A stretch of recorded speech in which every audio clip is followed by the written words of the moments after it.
Witches Swing. Part 1. Ghosts and Dreams. It was getting dark. The quiet streets, overgrown with lilac bushes, were completely deserted, and since we got off at the bus stop, we hadn't seen a single passerby. By the way, Laura, you've been here before, I remarked, stepping around another puddle left over from the recent downpour. You should know where you're taking us. Everything's under control, little brother. We'll turn into the side street, walk down it, and then it's just a stone's throw to the house, my self-assured sister promised once again, but soon stopped, looking around thoughtfully. Or this way. I shouldn't have asked Aunt Ira to meet us at the station. I thought I'd remember everything when I got there. It's okay. If we don't make it in time for dinner, we'll make it for breakfast, Sasha, walking beside me, remarked calmly. Or for lunch. Falling a little behind the girls, I looked around. Private houses surrounded by lush gardens and crooked fences, side streets that hadn't been paved in 100 years, and a complete lack of streetlights made the outskirts of this small provincial town look like a semi-abandoned cottage village. It was hard to imagine that we were going to spend 3 long summer months here and not die of boredom. I admit, each of us had our own plans for the summer, but my mother's sudden dismissal from work forced us to settle for less and spend our vacation in this backwater, visiting her older sister. I remember. We missed the turn. We should have turned right at the old well. Laura had visited her aunt once before as a little girl, but it seemed that her sister's childhood memories only hindered us from finding the right way. However, Sasha and I had no other guide, so we obediently turned back. Oh! A black beast rushed past Alexandra, who cried out in surprise, and disappeared into the bushes. Then we heard a quiet whistle. Bald. Come here, you rascal, a tall guy with a leash in his hand emerged from the darkness. I'm sorry if I scared you. He doesn't bite, he just has a tendency to be adventurous. The guy rushed into the bushes and soon dragged out a big dog by its collar, whose breed was hidden by the thickening twilight. Laura smoothed her tousled hair, straightened up, and smiled. Can you tell me how to get to the tall 3-story house with a turret and stained glass windows? It's a little way away from the other buildings.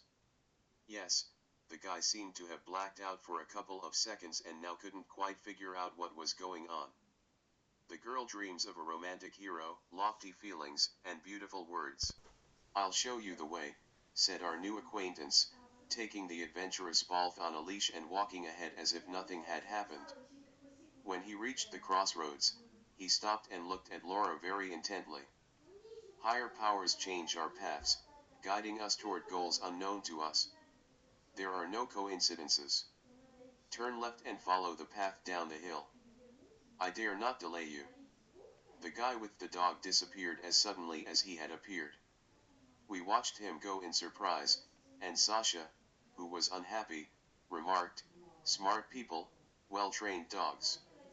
And I, by the way, have rubbed my heel raw and am starting to freeze. And I'm very hungry. Patience, we're almost there, said Laura, speaking for everyone, as she set off along the path indicated by the strange guy. There aren't that many streets here to get lost in. Exhaustion took its toll, and I wandered along the chipped asphalt without looking at my feet, and as a result, I fell into a rather deep hole filled with rainwater. A strange chill ran through my body, and then the face of a young woman, distorted with horror and despair, appeared before me. Not that one.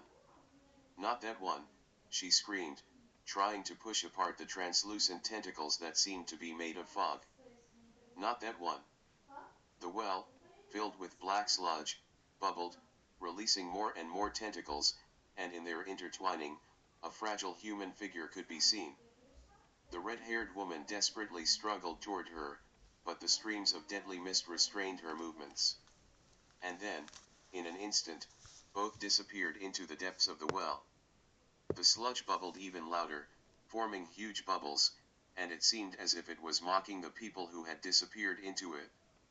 Miss Ha, what happened? Why are you standing in that puddle? Nothing, everything's okay, Alexandra. I just saw something weird. I guess I read too many horror stories on the train.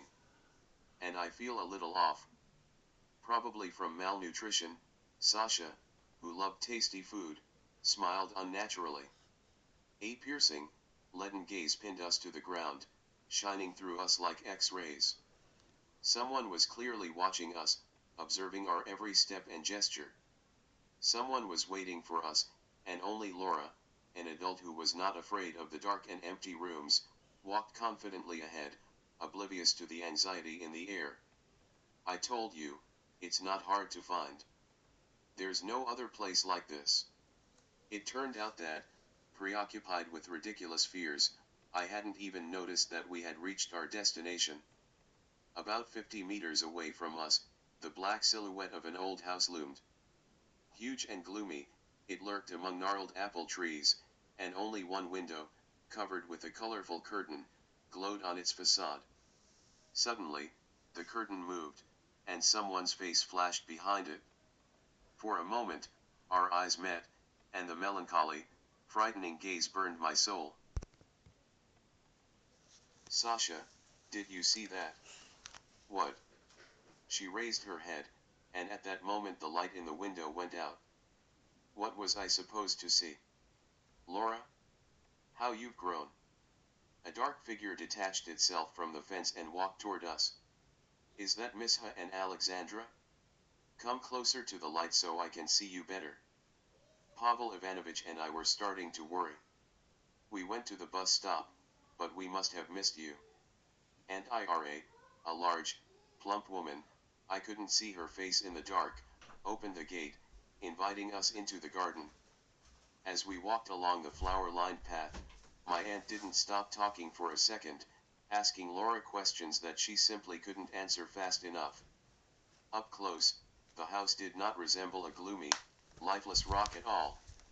It turned out that the first floor was brightly lit, but the light-filled veranda had been hidden by a high fence and thick tree crowns.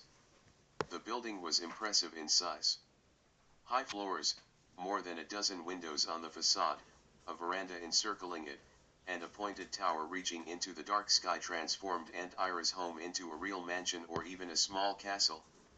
Ah, you're here, my dears. An elderly man with a bushy mustache sitting on the veranda greeted us. Welcome. Uncle Pavel. Laura put her travel bag on the floor, walked up to the old man, and kissed him on the cheek. You haven't changed at all. And you're already a bride. Have you finished school? No, I have one more year left. They chatted and laughed, reminiscing about the past, while Sasha and I stood at a distance, forgotten by everyone and a little confused. Hi, said a skinny boy who came out of the house onto the porch and held out his hand. I'm Anton. Hi, my sister smiled. Mom has told me a lot about you. I'm Sasha, or rather Alexandra, which sounds more respectable, and this is Misha. We're twins, but I was born first. Therefore, I can be called the older sister, and the oldest of us is Laura. You probably remember her, she has visited you before. A little. Anton smiled awkwardly, not knowing how to entertain his guests further. Kids, wash your hands and come to the table.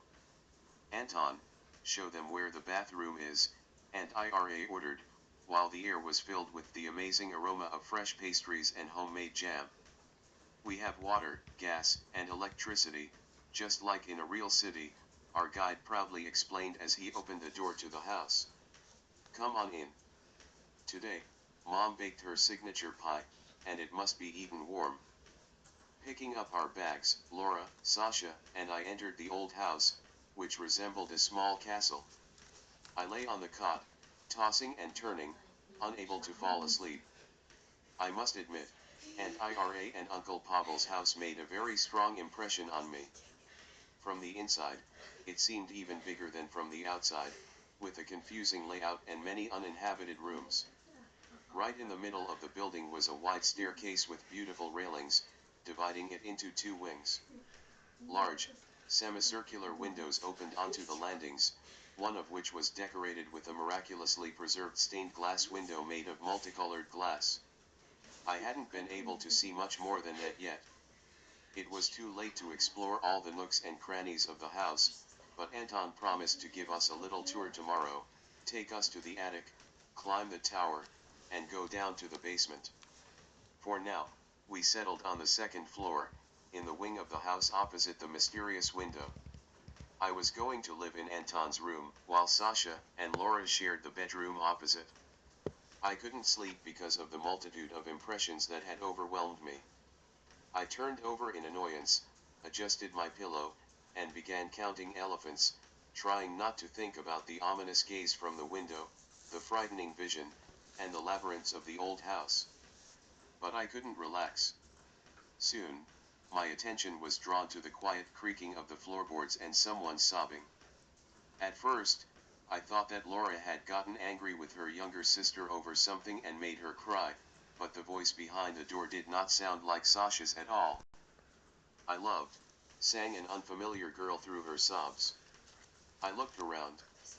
Anton was sleeping peacefully, his hands under his head.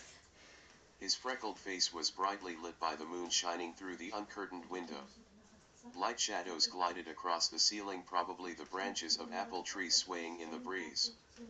The crying behind the door was replaced by hurried footsteps, and then everything fell silent. "Anton!"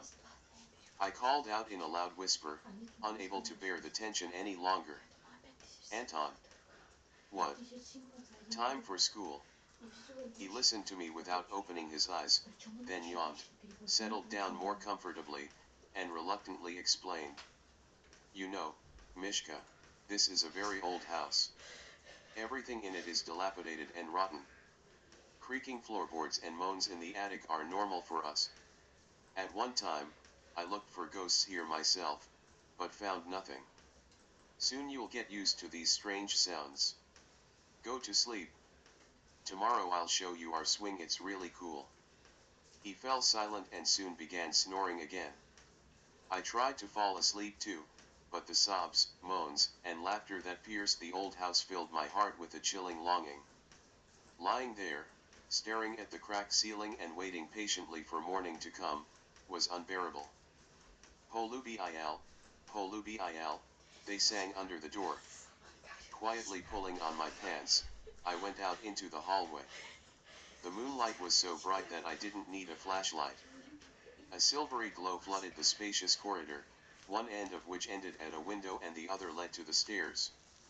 Behind one of the 5 white-painted doors, Laura and Sasha were sleeping, but what the others concealed remained a mystery. The door next to the girls' bedroom was slightly ajar, and I resolutely threw it open. "Oh!" The ghost wrapped in a shroud cried out in fright and retreated into the depths of the room. "Is that you?" The moonlight transformed Sasha, bleaching her face and turning her long nightgown into a shroud. At that moment, my sister looked very much like a ghost and could scare even the most nervous person. "You scared me, Alexandra. Look who's talking." I almost died of fright when I heard someone approaching the door. It turned out that Sasha also couldn't sleep and, alarmed by mysterious sounds, went to investigate. "Laura says it's all the old house's fault. It's very dry and creaks with every gust of wind. Anton thinks so too. But I heard a plaintive girl's voice with my own ears, floorboards can't creak like that. By the way, when we were approaching the house, did you notice anything strange on the 3rd floor?" Sasha shook her head, then listened anxiously to the story about the mysterious inhabitant of the 3rd floor. "If there are no other residents in the house besides Anton and his parents, then who was it who pulled back the curtain and stared at us so maliciously? What do you think, Alexandra?" "Misha, I'm scared." My sister grabbed my hand, looking around the empty room in fear. "Why did you tell me all this? Now I won't be able to sleep at night." "There's only one way to get rid of your fears: find the source of the sounds and figure it all out. I don't think we'll find anything on the 2nd floor. The mystery of the house is on the 3rd floor, in that very room with the colorful curtains. We have to go there." Now, you went exploring yourself. Sighing and lamenting her difficult fate, Sasha trudged after me. She was a pretty brave girl, but she had a bad habit of squealing over trifles and was terrified of earthworms. Leaving the empty room, we passed through the corridor and approached the staircase leading to the third floor. The steps creaked desperately under our feet, evoking fear and melancholy, but I stubbornly continued forward, setting an example for my sister, who was chattering her teeth in fear. Climbing upstairs, we turned into a narrow corridor, which, according to my calculations, should have led to the mysterious room. And when we were just a couple of meters away from the door glistening in the moonlight, Sasha suddenly screamed and dropped to one knee. What happened? I think I broke my leg, she muttered, barely holding back tears. Why did we come here, Mishka? The rotten floor gave way under the weight of my not-so-big sister, and her leg got stuck between the adjacent boards. I helped Sasha free herself and, unexpectedly, got down on all fours and looked into the black hole. It was completely dark underground, but gradually it seemed to me that the darkness was pierced by faint sparks, like dying embers. The house doesn't want us to enter this room, Sasha said seriously, having recovered from the unpleasant incident. It won't let us in. I left the ridiculous incident without comment and resolutely pulled the handle of the mysterious door. I pulled harder to no avail. It seemed that the room was locked. No sound came from behind the once white door, painted with old oil paint. We won't find out anything now, Sasha. We'll have to wait until morning. Maybe the guys are right, old houses often make strange noises. As for the light in the room, Anton probably came in here, because he didn't come out to the porch to meet us right away. He was in the room, looked out the window, saw us walking through the garden, turned off the light, and came downstairs. In my opinion, that's a perfectly logical explanation. But he looked so sinister.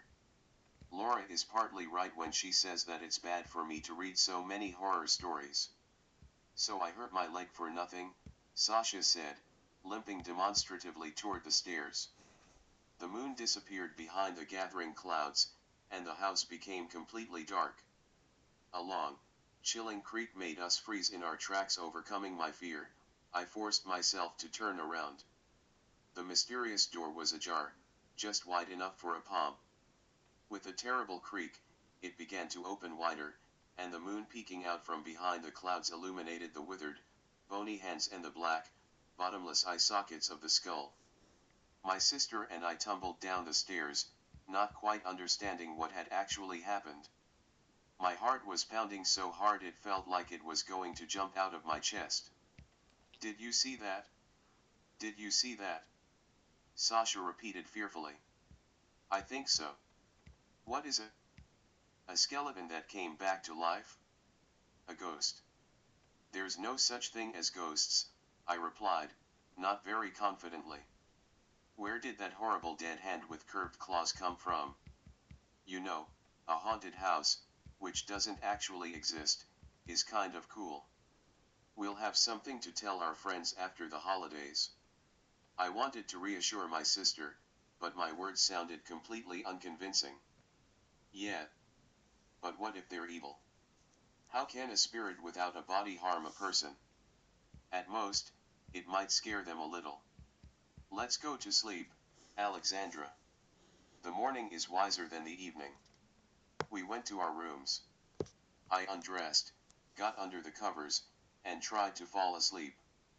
The sky began to darken, there was no sound from the hallway, the house fell asleep, and it was enveloped in deep, peaceful tranquility. The keys ran out when evil came, life will run out when it returns. The figure standing near the cot had no face and looked like a huge black blob.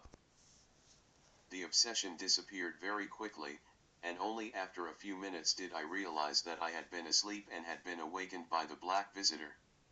He appeared on the border between sleep and wakefulness, but he was clearly not an ordinary nightmare. Life will dry up when evil returns. I repeated the mysterious phrase softly, and the words spoken aloud made my heart beat faster. I've always liked horror stories, but I couldn't imagine that such stories could happen in real life. The incredible events of the last few hours were frightening and aroused my curiosity. And yet, an inner voice told me that even the most incredible miracle has a perfectly earthly, reasonable explanation. Outside the window, cheerful sparrows chirped and the sun rose higher and higher.